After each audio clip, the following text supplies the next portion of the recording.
Hey, welcome to Thursday's edition of The Rundown. I'm your host, Mike Pewarski, but I don't do the show by myself. That's right. I am your co-host for the day, co-pilot, whatever you want to call it. That would be me, and my name is Craig DeLuz. My compatriot, sir. That's what you are. We are compatriots. That sounds kind of commie. Listen. It's compadre and patriot. It's compatriot. I made that word myself. Compatriot. Okay, as long as it's not comrade. No. I knew a guy named Comrade too. He's pretty skeezy. Yeah. Pretty skeezy. I think you're dating yourself with the term skeezy. Am I really? Is that what you're? Should I call him dating? You're kind of not only are you kind of dating yourself. You're sounding like a 1980s Valley girl. Valley. Well, listen, it's totally awesome. All right, okay. Gag me with the spoon. Yeah, okay, he's a simp. Can I say that? That's what the kids are saying today. Okay, that's a little bit. You're still dating yourself, but really? you sound a little bit more New York, Florida-ish. I was going through the kids' lingo briefing just the other day, and I thought simp was a new one. I guess I'll have to fire my intel people. If it was in a written book, then yeah, it's probably kind of old. Urban Dictionary, bruh. Urban Dictionary.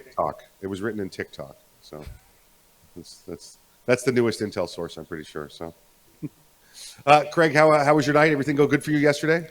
Everything went phenomenal. It was my wife's birthday. We celebrated. We had a great time. She turned 21 for the fourth time. For the fourth time. Yeah, there you go. Yeah. Anyway, a good time was had by all. Excellent. Good to hear, sir. Craig, I want to jump into our stories for today. Today's top stories are. I think we should have a drum roll there at some point. The top stories tonight. President Biden. Of course, we're going to start off with President Biden talking internationally. How we are an embarrassment because of our Second Amendment and our issues, or his perceived issues with firearms in this country. I know we got like 3 years and 8 months left with this guy, well, until Kamala takes over. But, I wish that Kamala and the rest of the staff would put the muzzle on him. You just give him his tapioca, get him ready for the once a month briefing. Until then, can we stop this guy from making nonsense?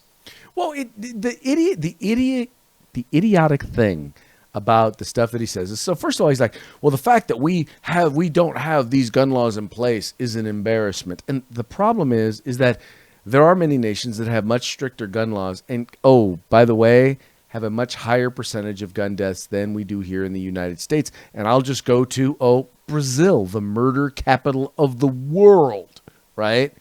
Where they have over 60,000 people killed with firearms, murdered with firearms, by the way, every single year. So, the fact that we have a law that allows individuals, that honors the individual human right of self-defense, why would that be an embarrassment? Why does he feel a need to talk about the fact that we have fundamental rights here in the United States to be an embarrassment?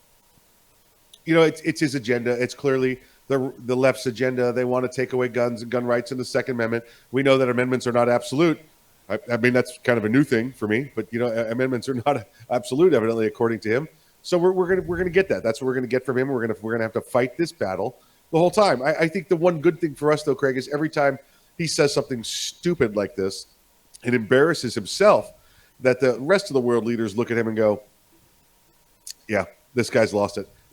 We all know that he can't be taken seriously. The rest of the world knows now he can't be taken seriously. But that's, to me, that's a national security threat. The fact that people pretty much know that the leader of the free world is mentally it has serious cognitive issues. I think that opens the door to many people, including China or Russia or Iran, or North Korea, whoever is out there to say, you know what, we have an opportunity to make America look foolish. All we have to do is do something and then watch how he reacts. Yeah, you're right. You're right. And the point I was heading to was that he is such a world embarrassment. He is taken as such a lightweight. And listen, he's clearly suffering from an age-related disease. He's getting up there in the years, and it's hitting him. It hits some earlier, hits some later, hits some never. But Joe's got it, and they're fighting it. But the point I was heading towards was this guy's going to be such a catastrophic failure that they know within the next 3 years and 8 months, they're going to have strong leadership back here, and that's not really enough time to decide, oh, we're going to take over America, because they know the smackdown's coming again soon. I do hope you are correct. Yeah, me too. By the way, me too. Yeah, me too. Craig, being here on the East Coast, by the way, East Coast. I'm here on the East Coast, and in Florida. Live in Florida. I don't know if I consider myself a Florida man. I am a man in Florida. I'll give you that much. And we had another great little Florida man story this week. Well, listen, we have a great Florida man story about every 8 or 9 minutes, but this one I thought was great, and I wanted to share this with everybody. We had a gun buyback. First off, Craig, let me get your feelings and thoughts on gun buybacks. How great and wonderful. Do you have them in California? Yeah, we have them in California, and what's funny about gun buybacks is every entity that has ever done an analysis of gun buybacks will tell you it is a waste of time and money. They don't work. You generally wind up collecting a bunch of junk guns, especially in areas where individuals can show up and say, hey, they're going to give you a $100 gift certificate. I'll give you $200 for that good quality gun. In the end, they just don't work. They are a waste of time. Anyway, so yeah, no, it's a waste of time, and those that are funded by the government are a waste of taxpayer dollars. They are, and they're absolutely feel good kind of issues, legislation. And anti-gun groups, experts say that. Yeah. Just to be clear. Yeah, they're nothing. In fact, I actually enjoy gun buybacks. As a dealer and an FFL, what we will do throughout the year is when somebody brings in that garage find, grandpa's old shotgun, and it's worth, well, it's old, it must be worth something. It is worth something, sir. It's worth about $10 in parts, and I'll make it a lamp because it's worth nothing else. We'll buy those so we can take them off the street, make sure that they don't end up in being used in a crime and somebody gets hurt with it. So we'll buy them for $25 is usually the going rate. And we'll save them for the gun buybacks. And then the gun buyback comes around and we transport them over there, and we'll get that $200 check back or that $200 gift card back. And then we can honestly say we turned it over for a police department for destruction. So I love gun buybacks. It's a great way to make a little bonus cash. But dude, you have to tell them about this particular gun that was easy for me to say, gun buyback. And I'll throw some graphics over it so people get an idea of what we're talking about. Yeah, this one here is in Florida. There's a couple weird rules, and I know every place has different rules about where you can have a firearm, legally possess a firearm. In Florida, one place you cannot have a firearm is a school. That's a primary school, post-secondary school, college, whatever it happens to be. And it doesn't matter if it's a public school or a private school. And that's something that there are organizations working on to get clarified, but you can't have one in a private school or public school or a private school. Now, you can have one in a church unless that church is also attached to a school, which you see many, many schools, especially the parochial schools. And this one school in Tallahassee, a Catholic school, is a school attached to a church. So they held a gun buyback at the church attached to the school, which is a forbidden place to have a firearm. Dope. Whoopsie.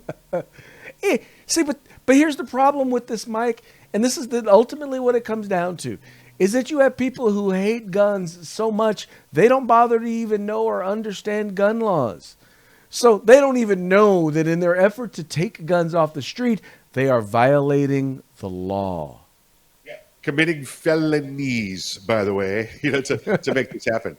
So, Craig, earlier this week, you and I talked about the BLM movement, the Black Lives Matter movement. Their leader purchased a home out in California. I believe it was $1.4 million he purchased a home for, and then also bought himself a nice piece of property in Georgia. By the way, the Jim Crow oppression voter state of Georgia still bought $400,000 worth of property there. Well, there's a little bit of more information there, a little bit of expose having come out from the BLM movement. I want to, you know what? I'm just going to hand this off to you and let you take this one away.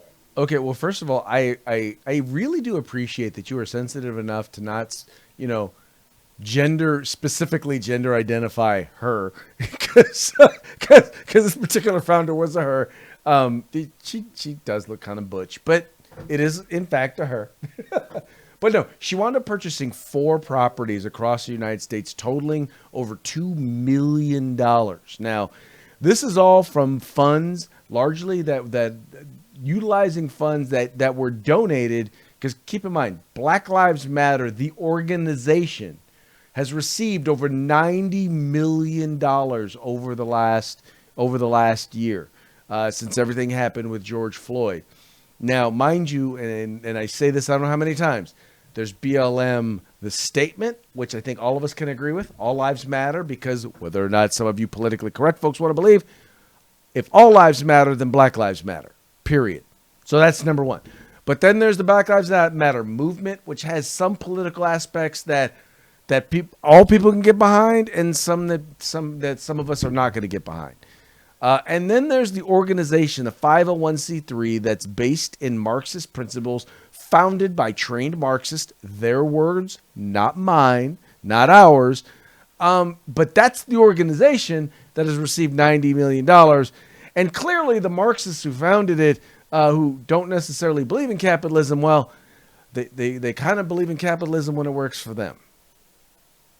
Yeah, absolutely right. Isn't this the if it's good for the goose, good for the gander? I think this is more of just a absolute straight hypocrisy, right? We're going to take the money that you gave us to help correct these issues in the cities, with the racism, perceived racism against Black America, and we're going to use that money for this. But I really can't do that unless I'm living on $2 million worth of property. Then I'm able to properly rest and relax and then help you. Right. So what they've done now is that now that they've caught a whole bunch of heat, the consulting firm that was started by the founders of this organization have decided they took their website offline because I guess they were just getting too much heat.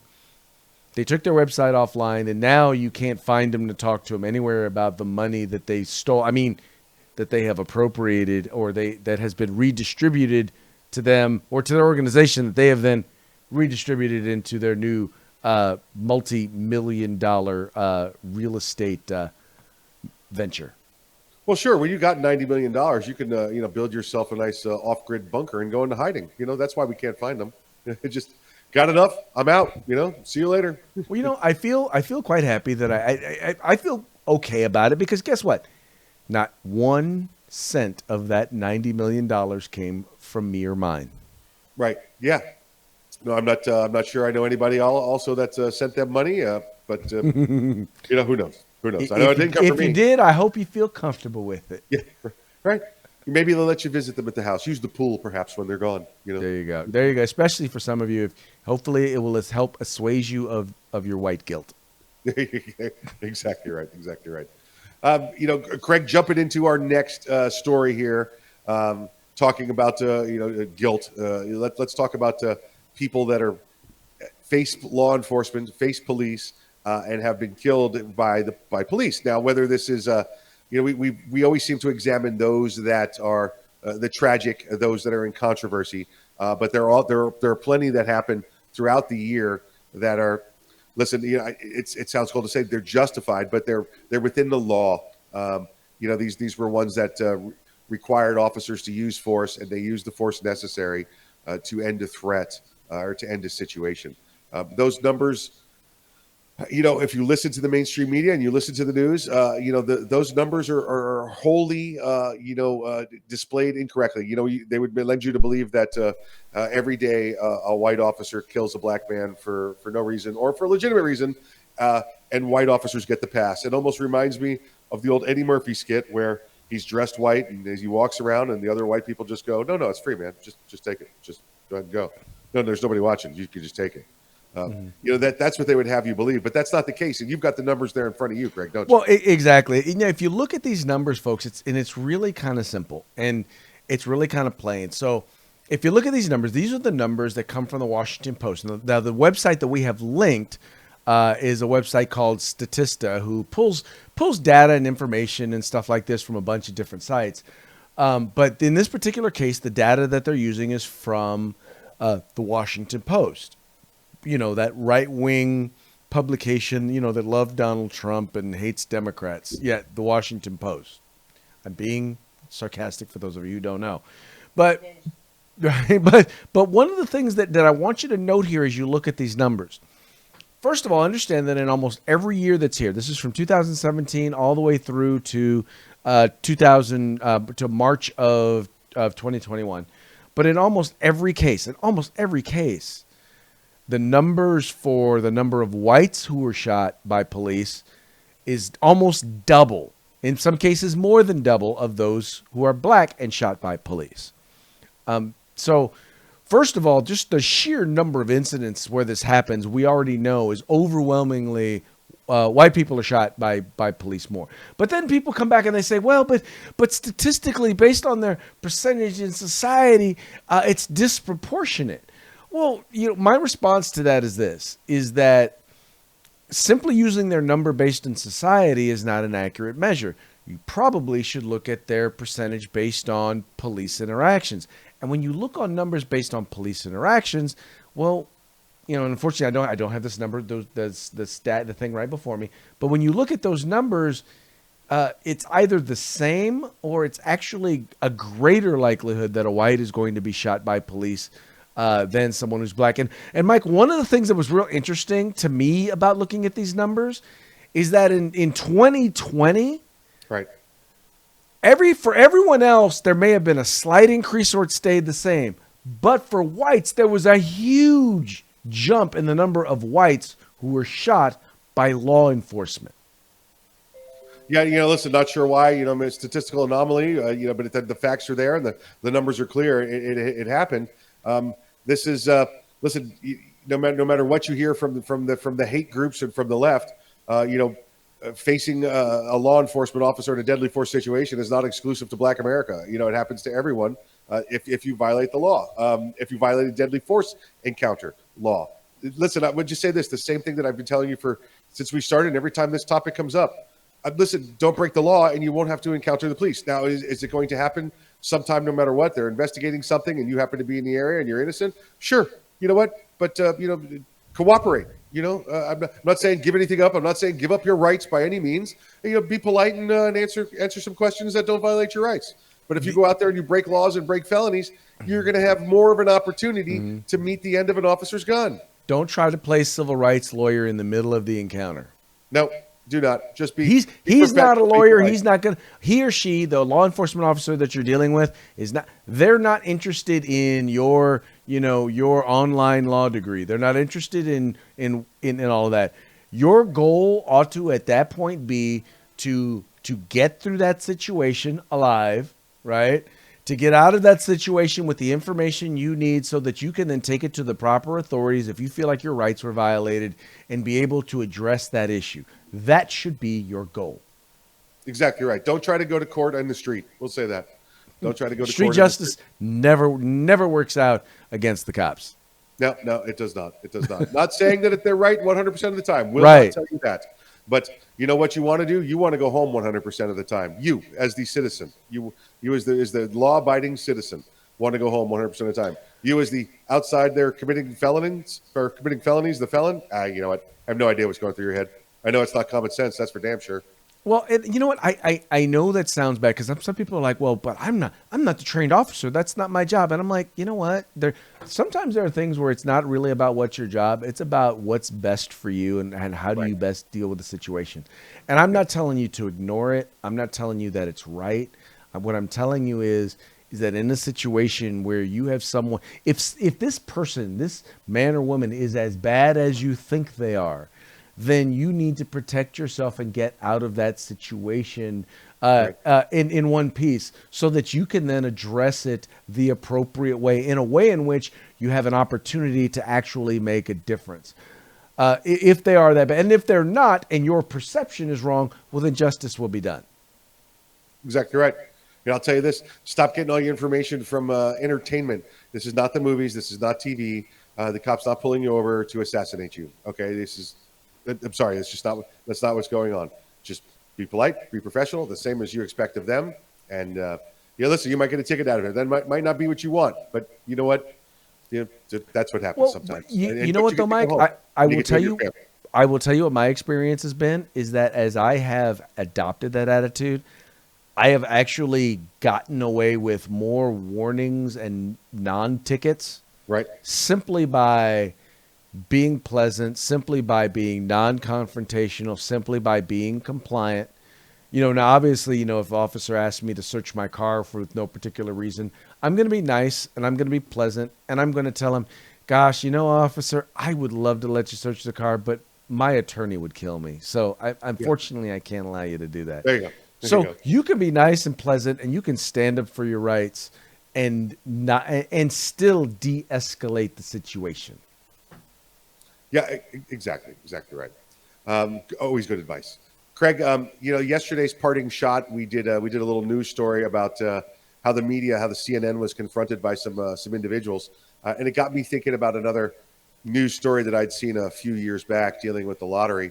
And we always hear that our attorney friends and those in the law land say, "Listen, don't ask a question you don't know the answer to because you don't want to be surprised in court." That's a Perry Mason moment, and you never want to see those in real court. But it made me think that perhaps that reporters should also practice the same. And you know what? Let's just roll this tape and let you take a look at this. Filling out bubbles here. I want to turn some of these people around and ask you guys, sir, can I ask you what your lucky numbers are? I'm gonna pick 14, 24, 2, 7, and 15. Oh, those are your lucky numbers. Can I tell you what? Do you know your chances of winning? Slim to none. Slim to none. You're right. Let me tell you, it's 1 out of 292 million. What do you think about that? I knew it. You knew it. Your numbers are lucky, though. Am I right? Can I ask you, if you won all the money, what would you do with it? Bunch of hookers and cocaine. Oh, okay, that's not good. We were hoping for a different answer. That's probably not the answer that we're looking for. All right, you guys, I didn't speak this.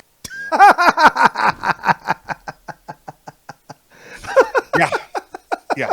Listen, she asked him, and that guy just flat out gave his response. He just said, "This is what I'd like." She turned on a dime and she was out of there as quick as you could get. So, I get it. Maybe this guy knows Charlie Sheen. He's into the hookers and brokers. I have no idea. That's just his deal. So.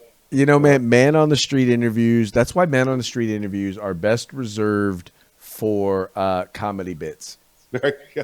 Yeah, and that's what this one became.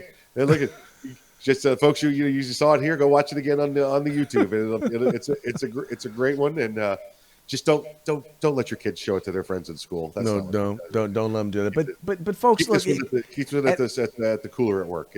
But here's the thing, man. Look, you and I know, and this just to me shows kind of the degradation or the downfall of modern day media. Where how do these folks not know that that's a possibility?